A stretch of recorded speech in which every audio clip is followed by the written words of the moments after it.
Hi everyone, welcome back. I hope you are all doing really great in whatever your endeavor is in terms of preparation or in terms of life. So today our discussion will be on a specific optional, which was my optional sociology. So I will be able to give you a better idea as to how it will be uh, when and if you have chosen sociology and how to go about with it. Like most people will not have clarity on their optional subjects initially. Like it's a journey that begins from the basics to the advanced level.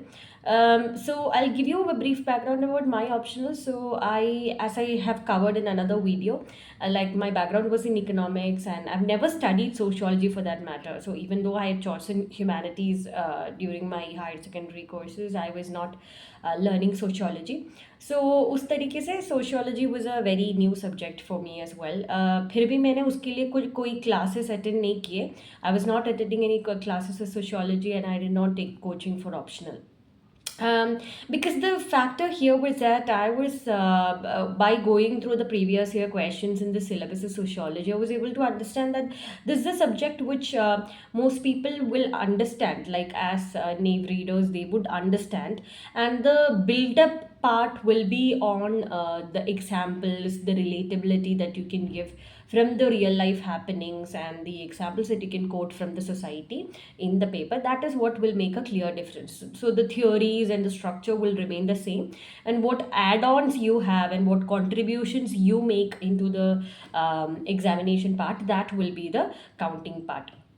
So that was my clear understanding of sociology. So I was also used to refer to a lot of toppers experience sharing videos in terms of how they have approached sociology. So from there I had gotten accustomed to a common name, which is Nitin Sangwan sir's book on sociology. So it's a very famous book for sociology for that purpose, because people use Harlombus and other books, but what is special about Nitin Sangwan sir's book on sociology is that it is covering the entire paper 1 and paper 2 together in one small book. It's not a very huge book in terms of it's covering an entire optional. It has a category, it has divided the chapters in terms of how the syllabus is divided itself, and they have paper 1 and paper 2 categories as well. So that way you have a exact understanding of how the syllabus is and how you have to go about with it. So that way I really liked the book. I instantly purchased it, and I was going through the book, and there was always this confusion कि क्या मुझे और पढ़ना है, क्या if there is a need for me to read more books on sociology, etc. If at all I had enough time, and if at all I had the luxury of going about with my syllabus for a very long time, I would have done that. But to my decision, to my gut feeling, I did not go ahead with any other book. I just sticked on to this particular book because I got an understanding that it's covering entire aspect of the syllabus, and it's very precise and very minimal in terms of the content also. And in terms of answer writing also, from the toppers reviews, etc., I've got an idea that most people, what they do is they build on these theories by their own understanding, where the basics remain the same. You can give your own examples, you can give your own ideas, how the relevance of the older ideas in today's circumstances, etc. So that is what my focus was also on. So that way you can understand the reason for me to choose this particular book. Now coming to the paper one of sociology is covering a lot of Western thinkers and the Western theories and concepts of sociology, because originally sociology like started in the Western countries only, and then it came to the Indian sociology part. So Western thinkers के लिए भी सारी चीज़ें इस book में cover हो जाते हैं, और you can build on the concept like functionalism, the conflict theories, etc. And it's a very layman's perspective that this book is taking to cover all these areas, and you'll easily understand. That is what is my perception of the same. Coming to paper 2, it's about Indian sociology. So you have thinkers like GS Courier, you have all these other people who are covering the Indian sociology part. So there also you have a lot of references from the Western thinkers and Western concept of sociology that is being applied to the Indian sociology, etc.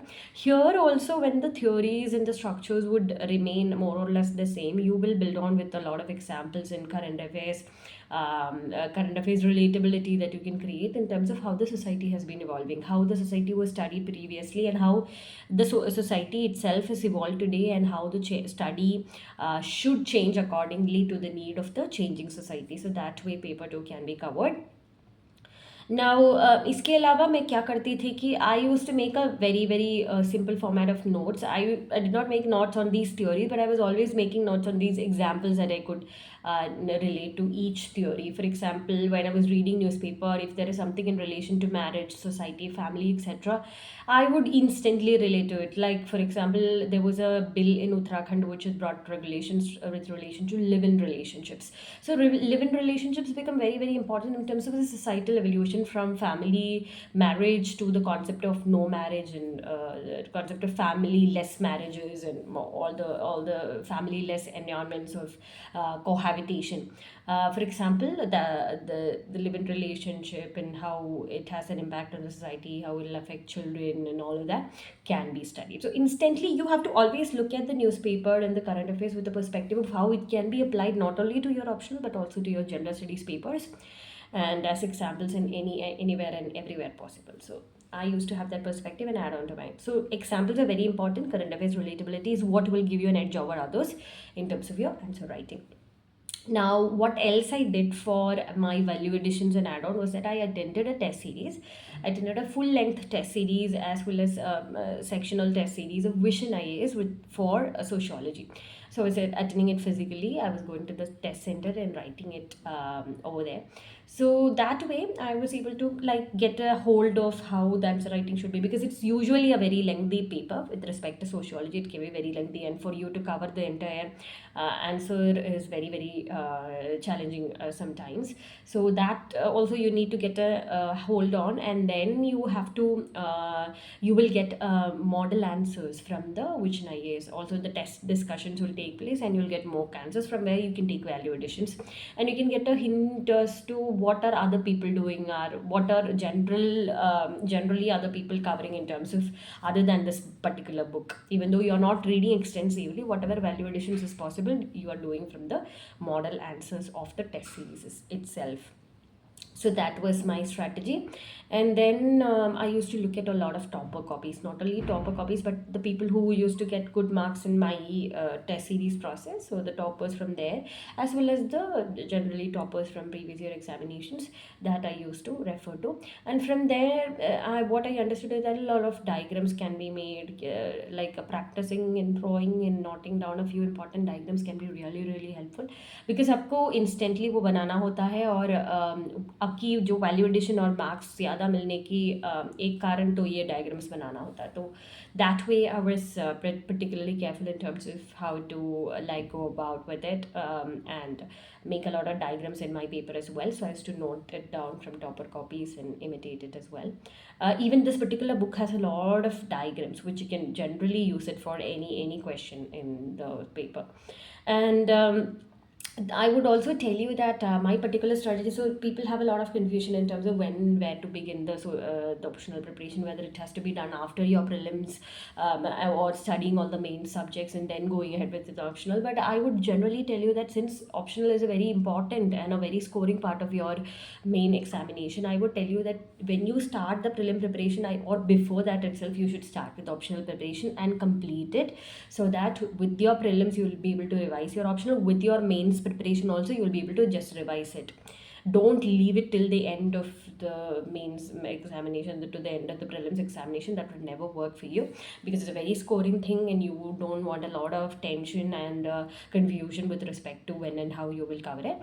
So definitely give a lot of time for it beforehand itself. Cover it. That is what I did. I covered it previously. I kept all the things ready, materials ready. I'm just updating it for the current affairs reasons that I told you. So even when every day, like for example, if I'm studying for prelims or mains, I used to give majorly half a day or a major chunk of my day to the optional as well. So maybe for prelims, I was dividing the day as general studies for the prelims part, CSAT, and then my optional part. So I used to divide my day in three sections because CSAT was also very important for me. मुझे वो neglect नहीं करना था क्योंकि एक attempt में मुझे it had been a problem for me. So I had given enough and more time for each of my important components. So ऐसे करके जनरल स्टडीज़ वाला पार्ट के लिए और प्रीलिम्स सी सेट के लिए और ऑप्शनल के भी the time. If it's a preparation for mains, you can again divide the day into half only, half a day for general studies and half a day for optional. So this way I was able to cover everything. Now I will be making a video as to how I divided my day, what was my schedule like, etc., which can be very very helpful for everyone, because everyone wants to know, like, if you're studying 24 into 7, that doesn't happen. Like, everybody studies for a fixed time or a very very approachable or possible time only.